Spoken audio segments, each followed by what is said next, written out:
Alright guys, Jamal16 back with another redstone creation. This time I've got a little combination lock for you guys, and it might not be like the smallest or fastest one out there, but I made this one specifically with the specifically thinking and designing for that it would be easy to understand and easy to reprogram and just pretty a general basic combination lock. So as you can see right now, the combination is 4, 5, 1, 3, 2. So after that we have 4. You can see the pistons moving over.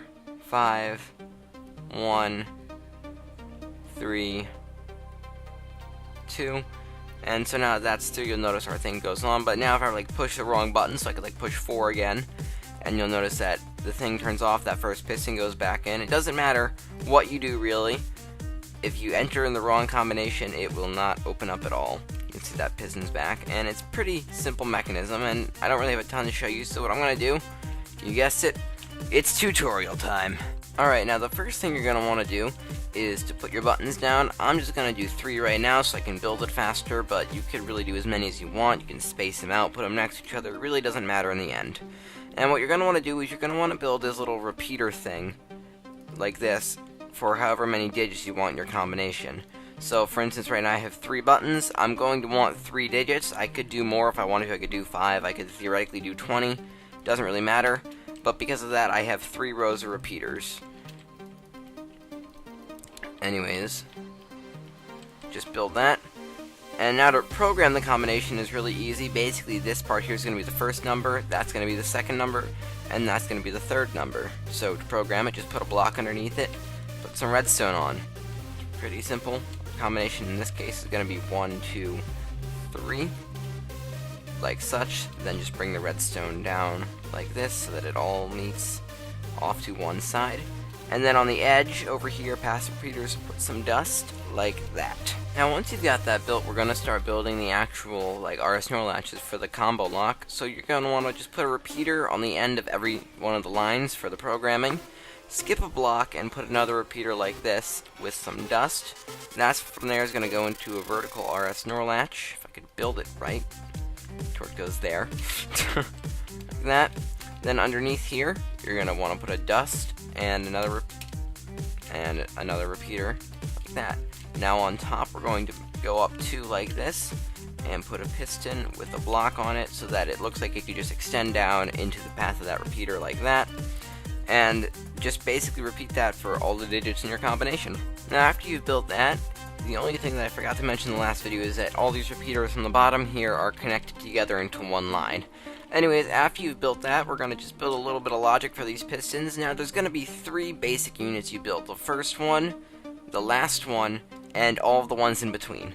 So the first one is going to start like this with a torch like that. That's going to come over here, go out 3, put dust like that, a torch out like that, and now you're going to want to put a block like this, and a torch out like that, and torch on the side of the block, so that that piston should make a one tick pulse and drop the block.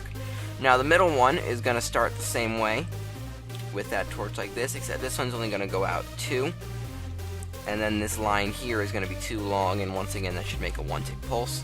There's also going to be another part that comes up here, goes down, down like that, dust on top, and a torch on top of here, so that will turn that redstone dust back on, therefore the torch back off. And then the last one is just going to have this torch on top, and that goes like this, and that's the last unit. So that's really all the logic part, and then this one in the middle here with both the line that's off and the line that's on, you're going to want to build that for all of the middle digits, so not the first or the third one, or sorry, first or the last one.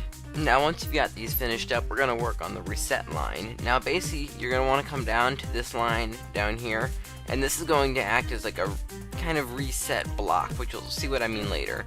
It is basically right now what we're going to do is we're going to build out like this, and we're going to put 2 repeaters like this. Now this part, you're unfortunately going to have to do a little bit of thinking, and I know that really ruins your day, but you're going to have to do it. Basically, is you're going to have to make some kind of pulse lengthener here that will make the pulse long enough to kind of block this reset line. Now, the more numbers you have in your combination, the longer you're going to have to make that pulse last. Now, I found out that for small numbers, like only 3-digit combinations, this kind of design is more than enough, and it won't get too big. But I know if you do like lots of digits in your combination, it might get kind of weird, and you might have to do different designs. But if you're only going to do like 3 or 5 digits, like I'm doing, then this design should be fine. I know for this one, for 3 digits, you only need repeaters like this. If you're doing 5, that needs to be set to 3 ticks. I'm sure there's some way you could mathematically figure it out. I just really don't feel like doing it. Anyways, this line up here is going to essentially then act as our reset line. So you're going to want to make this come through that piston there, 3-tick delay. And then if it goes through that piston, it's going to come out here to the other side, and it's going to reset all of the RS NOR latches for the pistons. So you're gonna do that, build redstone down like this, and repeaters like this. So now what's gonna happen is whenever that reset line pulses, it will push through the repeaters and reset the RS NORs on the other side here. So you'll notice that right now if I push 1, what'll happen is while this reset line pulses on, at the same time, because that piston was down, it let the signal through to this line, which pulled the piston in and blocked the reset line. Now that if that wasn't there, now when I hit 1, and you'll see those repeaters go on because the piston wasn't there to block it.